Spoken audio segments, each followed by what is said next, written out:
welcome to Triggered Wrestling.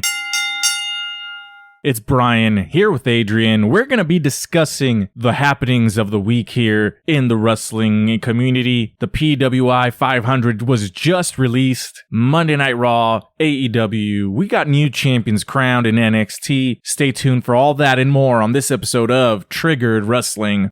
Triggered Wrestling is so awesome all the way around. That gets me triggered. Ooh, okay, well, let's go with the bad trigger right now. See, I'm a fan of all of it. We'll force you to watch Triggered Wrestling. What's up, Adrian? How are you doing on this beautiful Thursday afternoon? I'm doing absolutely great. The wrestling world is going wild right now. Some people may be jumping ship. Some people got released. PWI 500 just got released as well. Damn, there is hella things to talk about here in the wrestling world. You just want to go ahead and begin, or? Yeah, let's just jump into the show here. Let's jump into Monday Night Raw. Couple things happened during this show. We had the Judgment Day trying to recruit Jey Uso. This set it up into a tag team match. Jey Uso chose to fight alongside Kevin Owens against the Judgment Day. Adrian, what do you have to say about main event Jey Uso? Main event Jey Uso is going to have to do a lot of ass kissing if he wants to remain in that WWE Raw locker room, because as Kevin Owens says, he stepped on a lot of toes and it's not going to be sunshines and rainbows now. So we'll see where that goes. I'm intrigued in this story. I'm going to see where Jey goes in, if he's going to join the Judgment Day, or is he going to be friends with Kevin Owens and Sami Zayn, or if he's just going to do his own thing and chill. I don't know, man, but wherever this takes me, best believe I'm going to be tuning in. I will say this, that Jey Uso as a singles competitor has so many storylines that he can get into. He can get into Drew McIntyre. Drew McIntyre's turning into a heel currently. Jey Uso's the biggest babyface currently based off what he did with Roman Reigns. They got Matt Riddle. He can fight Kevin Owens one-on-one now. He can go against everybody in Judgment Day. So this is a nice fresh storyline with somebody's that got like that main event top card persona going on right now. Yeah, that's true. And your boy, he can even feud with Miz. The Miz is supposedly the must-see star in WWE history or whatever. Hey, he can just show up and introduce Jey to his show and say, hey man, you're trying to steal my spotlight, blah, blah, blah, blah, blah. Feud starts. I can't say the same thing about his brother, but there is a lot of storylines into play here with Jey Uso.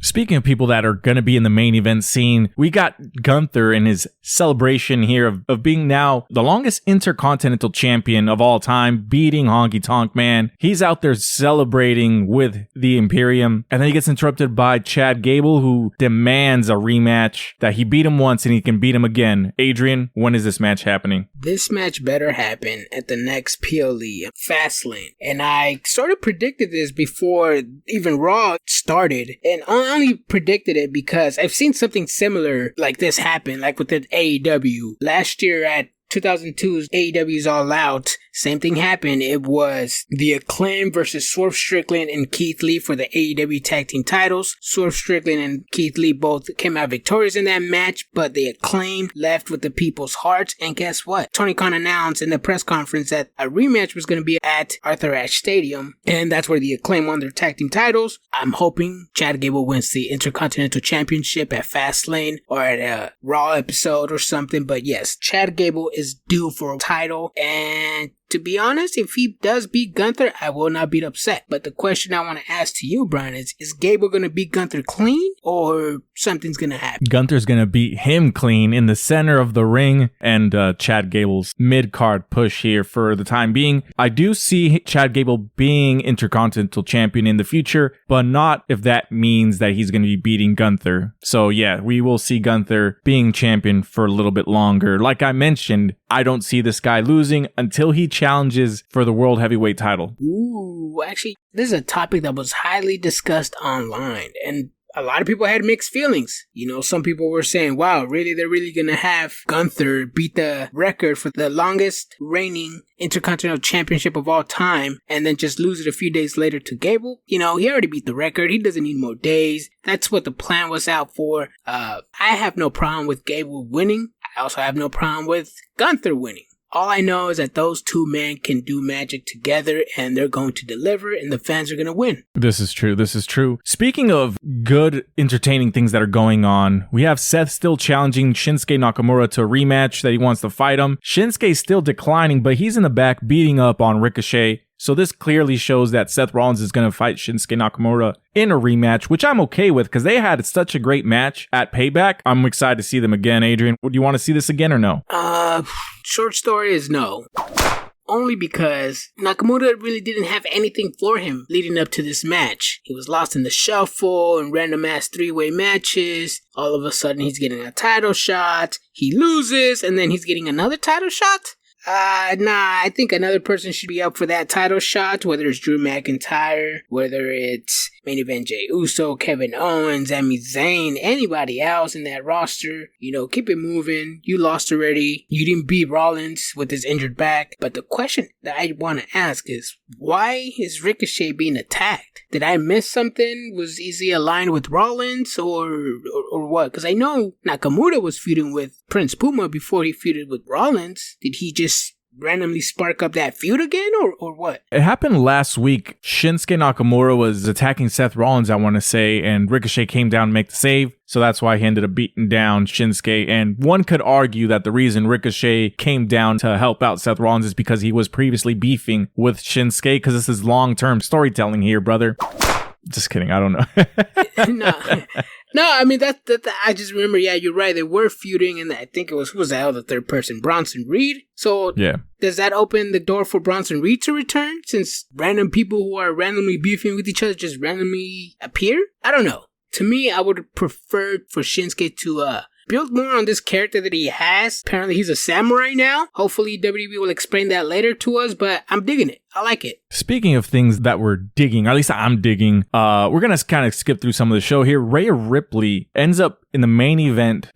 Was she defending the women's world heavyweight title against Raquel Rodriguez? I don't remember. She was. So that's secondary to what the point of this is that we get the return of none other than Nia Jax. And before we get into this any further, I just want to call myself out for flip-flopping, because I want to say that a couple episodes ago, I said I would not be happy if Nia Jax came back. I would be happy if Kairi Sane came back, because I don't see a spot for Nia Jax. And I flip-flopped like a motherfucker as soon as I saw Nia Jax on TV. I said, this is exactly what the WWE Women's Division needed, was another powerhouse here. And I'm not being sarcastic. I really, truly believe that this will be a big change to the women's roster, the way the division looks. Adrian, what do you got to say about this? Oh my God, you want... Damn. So we're just gonna skip Raquel. I mean, yeah, let's talk about it. I was actually surprised she got back. A lot of people have been cooking me on Facebook, on the comments section. I said the exact same thing you just said. This is what the women's division needs. Not sarcastic. I thank Paul Levesque. I gave clap emojis. And I can see why a lot of people don't agree with us. Her resume of not being a safe worker is following her. Even on her return. Even when she did that, Samoan drop on Raquel Rodriguez. That one looked a little scary, but no injuries, no broken bones, nothing's happening. So hopefully, she's been training, being a little bit more safer. Yeah, man, to be honest, do you see Nia Jax being a title contender for Rhea Ripley? And how would this feud start besides the good I just attacked you, I deserve a rematch or a title match? I don't know. And personally, I don't care. I'm excited that she is back. I remember you talking about, besides Rhea Ripley, there was nobody in the Monday Night Raw division besides Raquel Rodriguez that had a chance. Rhea Ripley was beating down everybody, beating down Natalya, Zelina Vega. We finally get a credible person to kind of challenge here. So I don't care if she leapfrogs everybody and their mama here. She is exactly what the Monday Night Raw women's division needed in WWE. Of course, they do have Becky Lynch also, but of course, Becky Lynch is, we'll talk about that later, Adrian. But I mean, personally, storyline wise, I don't care. So yeah, I'm happy she's back. Yeah, man. Well, let's see where this goes, because yeah, you're right. WWE women's roster needed a powerhouse. They haven't really had anything besides just Rhea Ripley. Even Rhea Ripley didn't have no opponents, no nothing. Natalya, I think she got 3 title shots. I don't know why. Selena Vega got the title shot because of Puerto Rico. Dana Brooke got a match out of Rhea Ripley. But yeah, man, I mean, Indy Hartwell, former NXT Women's Champion, is jobbing. Candice LeRae doing nothing. Yeah, let's see where this goes, because Nia Jax, although some people may not like her, she's a good addition to the women's division. And some fans, actually, here's a fan comment. Somebody said, just Nia Jax has a history of injuring women. Just have her do her thing, and that will be nuclear heat. Do you think trying to recreate that gimmick, do you think that's good? No, I don't think that's good, but I did see some other people comment on Facebook that they should add her to the Bloodline storyline. Yes. I did see that one. Yes. I was just like, bro, at that point, just fucking call The Rock's daughter up and add her to this as well. At that point, fucking sign Jacob Fatu and add him to the fucking Bloodline storyline, dude. Because, yeah. And even Zilla, too. Oh, Zilla Fatu. He did sign to WWE, huh? He's in NXT. Think so. But yeah, man. I mean, there's a lot of rumors going on. I don't think they should add them to the Bloodline storyline, but I'm just happy she's back because she adds a different dimension. She's an instant main eventer in that division over quite a few people that are on there. So yeah. Yeah, and Nia Jax, a household name. People know who she is. And it sucks because all these NXT call-ups, they need to build them up a little bit more. Build them up, and then once you build them up, then they can be in the title picture or in the mid-card picture or somewhere. But as of right now, it's good to have Nia Jax back and just have the other women develop it still. That's true. But speaking of NXT, we got a new WWE NXT Women's Champion crowned in Becky Lynch, beating down the Barbie of NXT is what they call her, Tiffany Stratton. And I know you have issues with veterans going down developmental to win world titles and championships in general. So what do you think this is, Adrian? Do you like this? Do you not like this? Tell me what you think. I'll say what Paul Levesque told me. He told me, or actually no, he told Ariel Helwani, it's a developmental brand. That's it. No hype, no nothing. Becky Lynch, the future of the business, going back to the next in line, NXT. The reason why this show was created is to create the future stars of tomorrow. And that future star of tomorrow is none other than Becky freaking Lynch. She won a world title, developmental world title, but it's still a world title. I'll leave it at that. I want to say they sent her down there to give some experience to Tiffany Stratton, working with a more experienced worker, and also just to make sure that Becky Lynch gets that Grand Slam championship, Triple Crown, whatever they want to call it, right? She's been women's champion in NXT now, SmackDown and Raw, so that gives her the Grand Slam thing. Speaking of the Grand Slam, is that actual prestigious now? It just seems like a lot of people are just giving titles away just so they can say they're Grand Slam champions. Who's getting titles given away here? I mean, you just said right now, Becky Lynch got sent back to developmental so she can become the Grand Slam champion. Well, she was the only one of the 4 horsewomen to not be NXT Women's Champion, so this is kind of like something that she never did, as it was included on the build-up to this match. But either way, I'm excited that she went down there, and NXT's popping the numbers here to 870,000 people tuned in. Dynamite numbers? They're getting dynamite numbers in NXT developmental, bro. Yo, that's what's up. Speaking of the dynamite numbers, did you see Raw actually had their lowest numbers as well too? Yeah, I did, man. I'm not really into the numbers when it comes to Monday Night Raw, just specifically this week, just because it's the first Monday Night Football for the new NFL season. People are excited. It's the New York Jets. People want to see Aaron Rodgers. R.I.P. to that Achilles. Hey, bro, leave my man Aaron Rodgers out your mouth, bro. Leave my wife out your... Wow. No, but for reals, leave my QB out of your mouth, bro.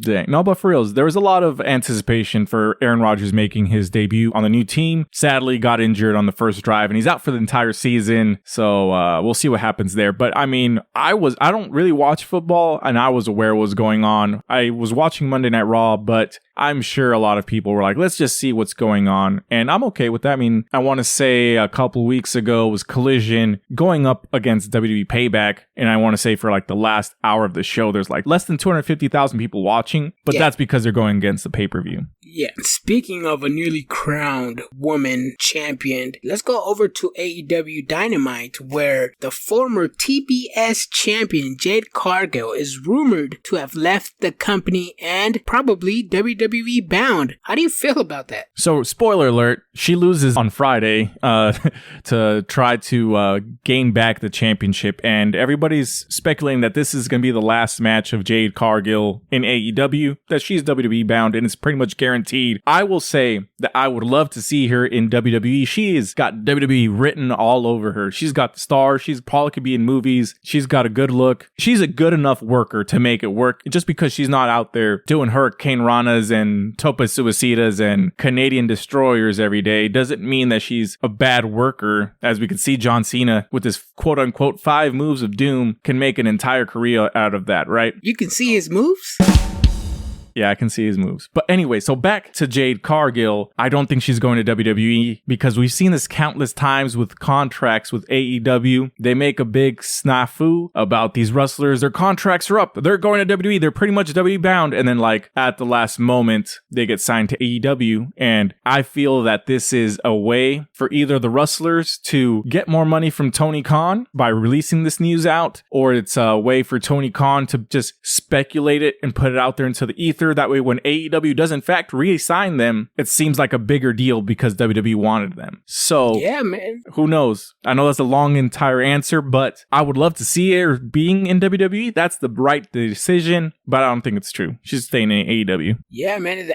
That's the thing about independent contractors, man. Once your contract is up, you're free to talk to whoever you want. Go where the money is. If there's money in WWE just begging to be taken, if I'm Jade Cargill and there's more money in WWE's table than in AEW's, guess who I'm gonna pick? Obviously the one that has the more money, right? I would not mind seeing Jade Cargill being in WWE because now we'll have a woman. Well, actually, wait, hold on.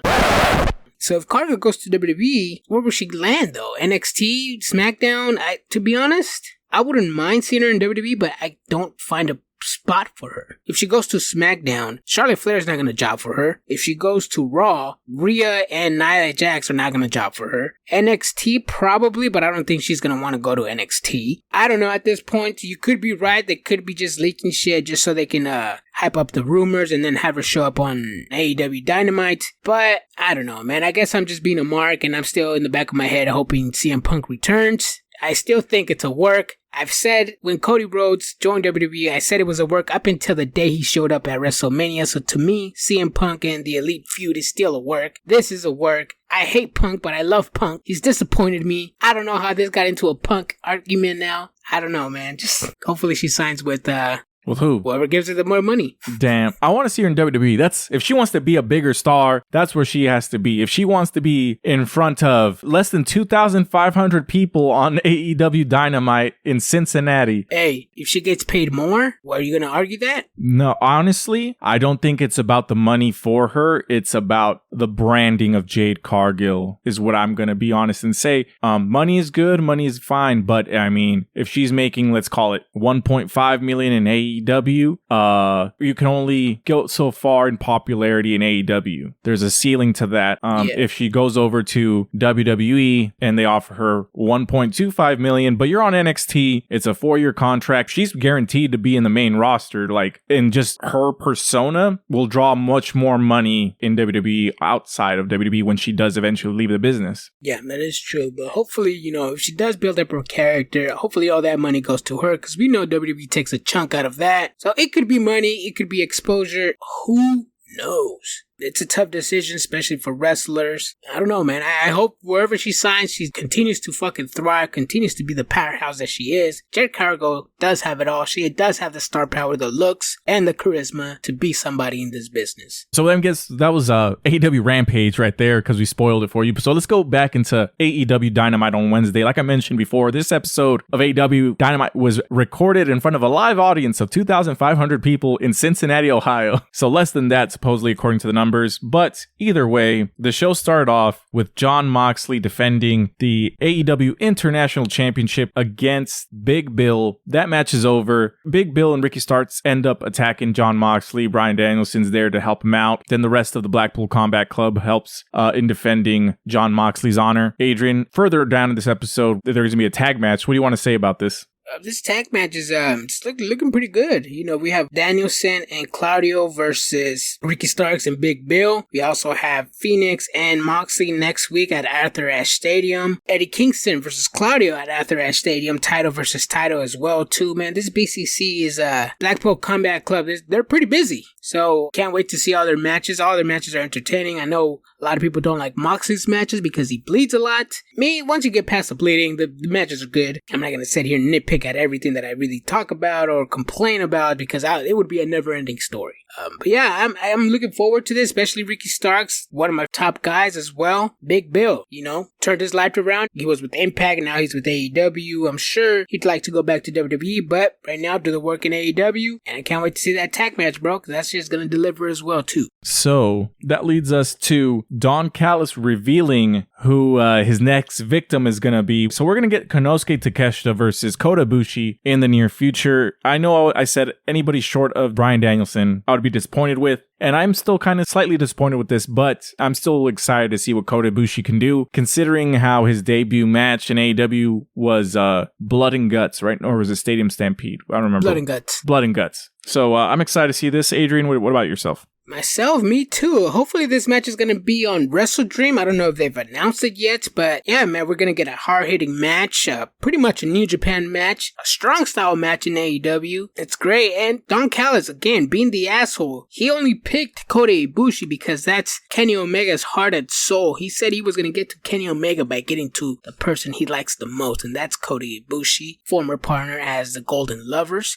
See, that's the thing about Kota Ibushi and Konosuke Takeshita. Zero talking, all fighting. No flips, just fists. No mics, just fists. Kota Ibushi? Well, yeah, he doesn't talk as much, neither does Konosuke. And he does flips.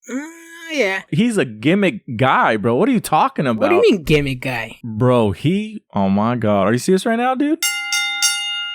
Yeah, what's gimmicky about him? Are you serious right now? What isn't, bro? Have we? Bro, are you having tough time trying to come up with something? No, I'm just okay because I know he didn't wrestle the doll, right? Like, Bro, that was like 10 years ago, bro. Hey, come on. So you can't say that he's all kicks no flips when he literally does a moonsault, and then he also fought Mizuko or what's her name, the little fucking sex doll. How long ago was that? It don't matter, bro. He still did it. So I can sit here and say, oh, Jericho's a flippity flop wrestler too, right? He is, bro. No, mom, there's a way, bro. You fucking dumb, bro. You fucking. No, but seriously, no, he has gotten a little bit more serious, but he did fight back in DDT. Hey, bro, Brock Lesnar's a flippity flop wrestler too, man. You remember that moonsault, that moonsault finisher he had in OVW? That one time he did it on the main roster, bro, and broke his freaking neck. Speaking of OVW, guys, make sure to watch that Netflix series Wrestlers focus on the struggles of OVW, who is now run by Al Snow. I haven't had a chance to watch it. I've heard good things about it. So if you guys have Netflix, make sure to tune in because our boy, a good friend of the pod, Mr. Pectacular. Jesse Goddard's Mr. Pectacular. Mr. Pectacular, bro. That's my guy, bro. That's a good friend of the pod, a great listener, and a follower as well, too. Shout out to my boy, Mr. Pectacular. Speaking of people that we are familiar with here on the podcast, I want to give a shout out to PWI Top 500 wrestler Alpha Zoe, who will be seeing in action at Collectible Stampede on October 8th in Woodland, California, Taqueria Guadalajara, 6 West Court Street. He'll be there in action defending his title against somebody, but he's number 480 in the Pro Wrestling Illustrated Top 500 wrestlers. So congratulations to him.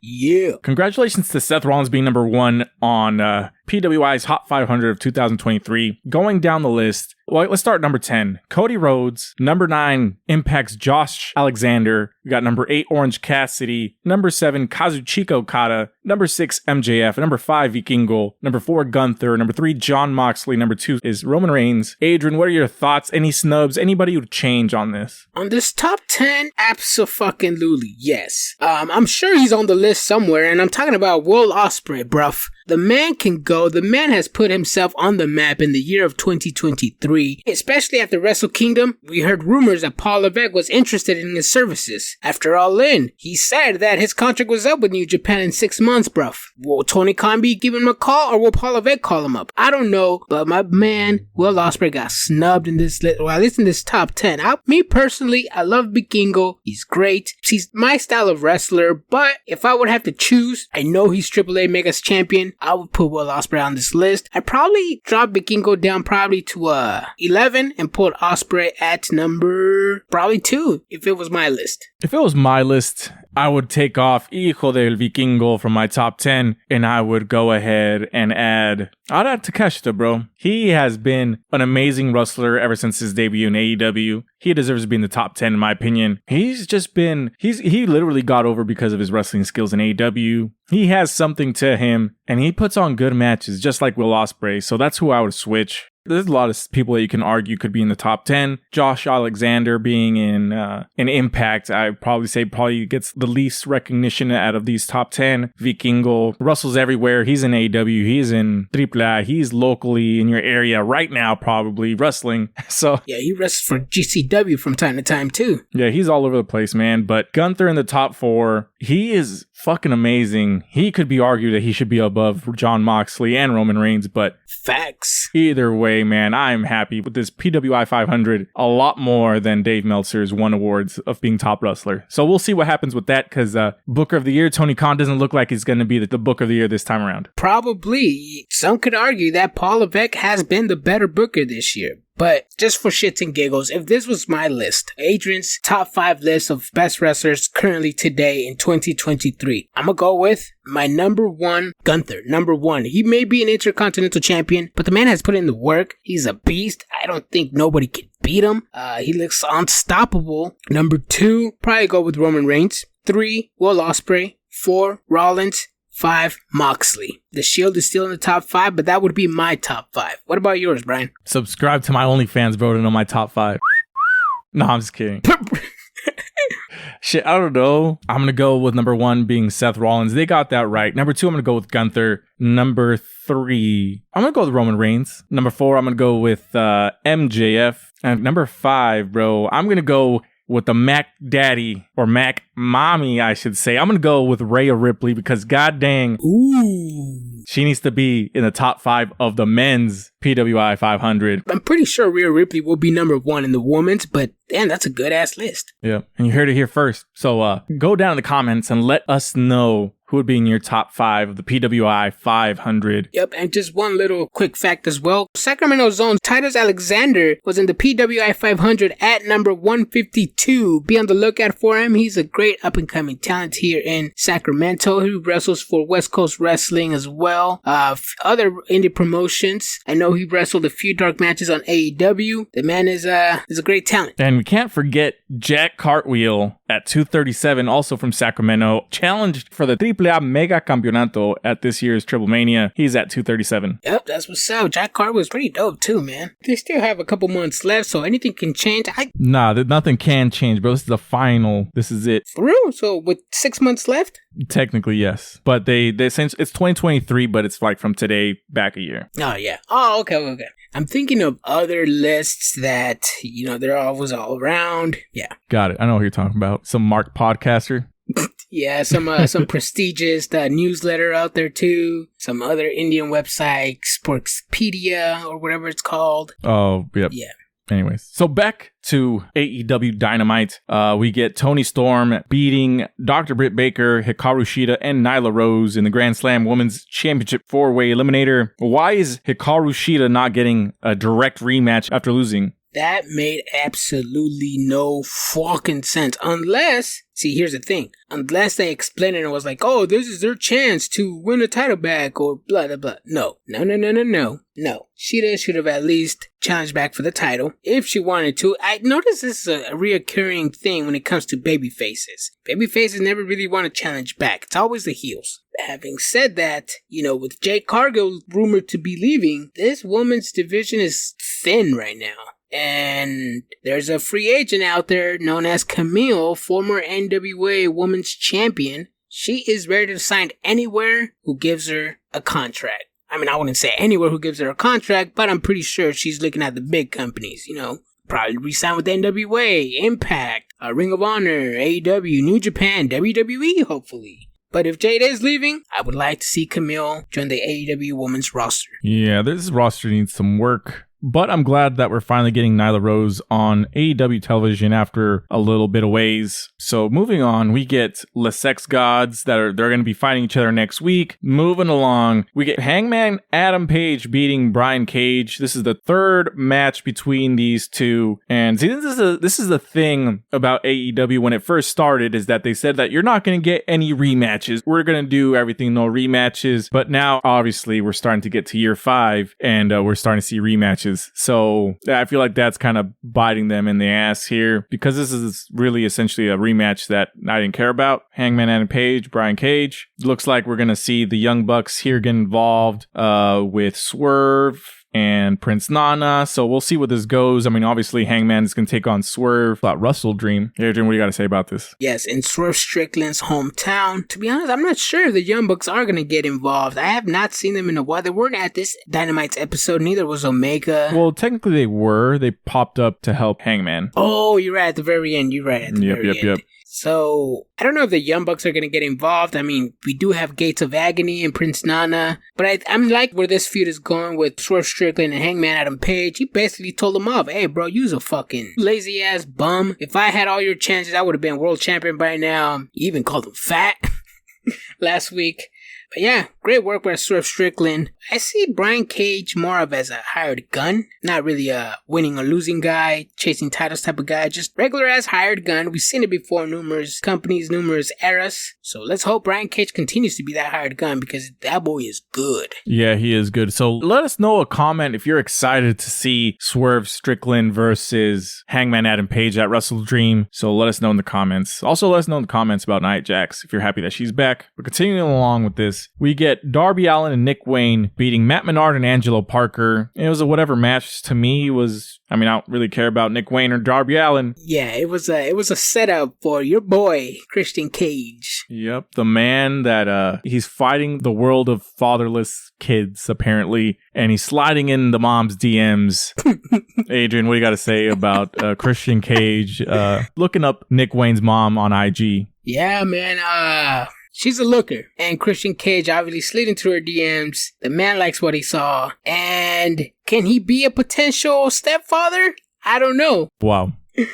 I don't know, man, but I think that the match was just made to a setup for Darby Allin and Nick Wayne and Christian Cage. I'm seeing Christian Cage getting more involved with Nick Wayne and Darby Allin, and I have a theory, probably because Nick Wayne sees Darby Allin as a father figure, and Christian Cage is anti-fathers. Bro, first of all, Nick Wayne is 18 and Darby Allin, I want to say he is probably 26. Like 27, 28? Yeah, something like that. Let me see, because my Google is not broken. He is 30 years old. I mean, I don't know, man. The kid looks up to Darby Allin. You know how people are. And then Christian Cage on this father rant.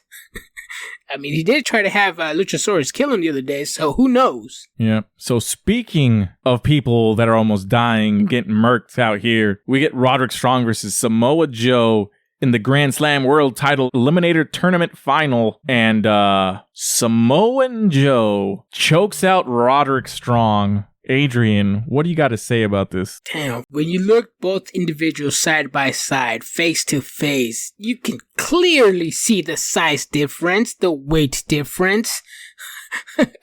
Roderick Strong, man, that dude it's small. Or it could just be the Samoa Joe, just a big mofo, man. Samoa Joe was not going to lose this match. Roderick's speed was going to come into play, but obviously strength overpowers speed. Samoa Joe got the upper hand and choked him at the end. That re-injured the neck injury, because when Adam Cole came to the rescue for his friend Roderick, he fell back to the ground. He could not move. They brought out the stretcher, the Amber Lamb, all the EMTs. The Amber Lamb.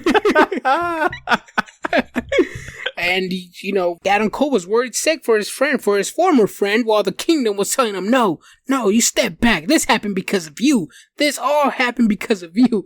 And me looking back, I'm like, it was not because of Cole. Roderick Strong put himself in that tournament. He basically signed his death wish. I don't know, man, but Roderick Strong looked seriously injured. Who knows, man? But what happened after that, Brian? Adam Cole gets blindsided and gets choked out by Samoa Joe, and that's the show. So I could be 110% wrong here, but after he gets choked out, right next to the announcers start running down like Rampage and Collision and what's going to happen next week, right? Yeah. Bro, no mames. They should have just cut to black and that's where the show ends. You know what's funny, bro? Because at the time when I was watching Samoa Joe choke out Adam Cole and he was putting him on the ground, there was a referee just right there just watching like, what just happened? But I'm like, what the fuck is the referee gonna do if there's one referee in Samoa Joe? I mean, if Samoa Joe can choke out anybody, the referee's light work. But Adam Cole sold the shit out of that choke move. He practically died on that stage. Yep, he died along with AEW's attendance numbers because AEW sold 2,500 seats here. Yep. Probably less than that. And now there's speculation on the real attendance numbers for AEW's All In. They're claiming that they broke the record at 81,034, but now there is rumors that the real number is closer to 72,000. So, Adrian, what is your opinions on this? See, that's the thing. You know, we've seen previous companies inflate numbers ridiculously. You know, we have seen an arena or a stadium that can only hold 80K, but for some reason, 120 people showed up. And they count literally every person in the building, which means to the catering, to the security guards, to the people in the back. I don't know what to call it. I don't know if you're counting those people or the people in the arena, the workers in the arena. Who knows? A lot of people said the government council is the one that released those numbers. Some people are saying, why is the government releasing them? Why not Wembley Arena releasing them? I don't know. I'm not really keeping up with this. I just know that Wembley Stadium had 81,035 people in attendance, paid or comped. They were there. Which would still not be the record because the record is truly held by WWE with like 100 and something thousand at WrestleMania in Texas, right? No. Yeah. What are you talking about? No. I don't think they released that. Now, the one in Texas, Reliance Stadium, quote unquote, marketed is 72K, but they haven't released the paid attendance. Oh, but either way, that's still the most highly attended one. Which one? The 100K? Yeah, there's one that was listed at 100K. Oh, yeah, I think so. Yes, you're right. Yep. The one with I remember seeing The Rock. Yes. Mm-hmm. The Rock was there. Yep. So, yeah, it was the Arlington, Texas one for sure. Yes. Mm-hmm. Speaking of Arlington, Texas and record breaking, do you think there will ever be a company that can defeat New Japan and WCW Collision in North Korea attendance? Wait, what? Oh, you're talking... Okay, so technically, if I could be wrong, that was like the most highly attended one ever. Correct. But I feel like the North Korean government forced them to what, right?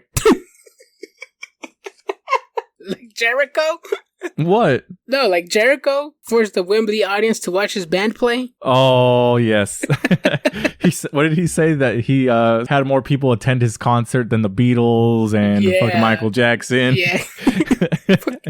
Yes.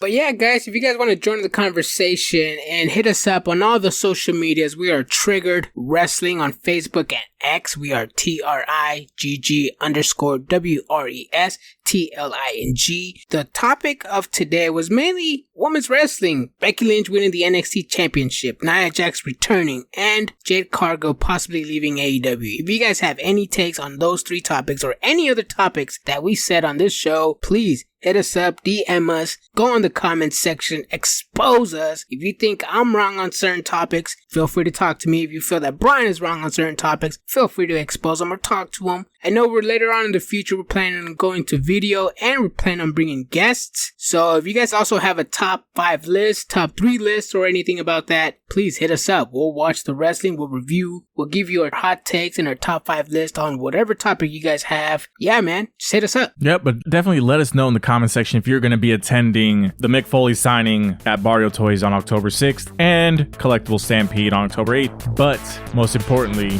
stay triggered. Bang, bang.